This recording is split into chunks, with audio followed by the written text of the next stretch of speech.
ठाणे शहरात पारंपरिकतेला आधुनिकतेची जोड देणारा संकल्प दांडिया 2025 महोत्सव मोठ्या उत्साहात आणि रंगतदार वातावरणात साजरा होत आहे। शिवसेना उपनेते आणि माजी आमदार रवींद्र फाटक यांच्या संकल्प प्रतिष्ठानतर्फे आयोजित हा उत्सव ठाण्यातील सांस्कृतिक कलेला एक नवा आयाम देत आहे। उत्सवाच्या दुसऱ्या दिवशी ठाणेकर गरबाप्रेमींनी संकल्प चौकात मोठ्या संख्येने गर्दी करत गरब्याचा भरभरून आनंद घेतलाय।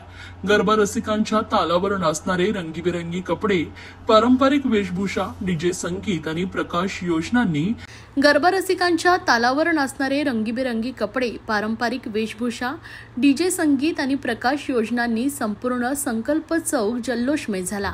याच वेळी जय श्री अंबे माता मंदिर देखील फुलांनी आकर्षक रीतीने सजवण्यात आलं असून भाविक दर्शनासाठी मोठ्या संख्येने उपस्थित होते। या अध्यात्म आणि संस्कृतीच्या संगमामुळे उत्सवाला एक अनोखी शोभा प्राप्त झाली। या उत्सवाला अनेक सेलिब्रिटींनी उपस्थिती दर्शवली।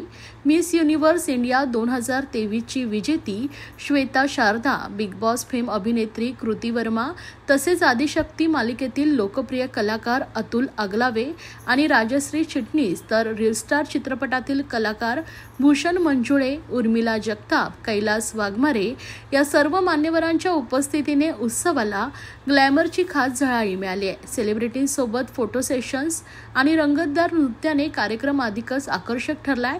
यावेळी शिवसेनेचे उपनेते माजी आमदार रवींद्र फाटक, माजी नगरसेविका जयश्री फाटक, प्रणय फाटक, देविका फाटक, माजी नगरसेवक दीपक वेतकर, माजी नगरसेविका नम्रता फाटक तसेच संकल्प प्रतिष्ठानचे पदाधिकारी व कार्यकर्ते या सर्वांच्या मार्गदर्शनाखाली हा गरबा महोत्सव केवळ एक सांस्कृतिक सोहळा न राहता एक सामाजिक संवादाचं माध्यम ठरत आहे। संकल्प दांडिया 2025 महोत्सव आगामी दिवसातही विविध थीम्स, लाईव्ह बँड्स, गरबा स्पर्धा यांनी रंगणार आहे। तर ठाणेकरांनी मोठ्या संख्येने सहभागी होऊन या सांस्कृतिक पर्वाचा आनंद घ्यावा असं आवाहन आयोजक रवींद्र फाटक यांनी केले आहे।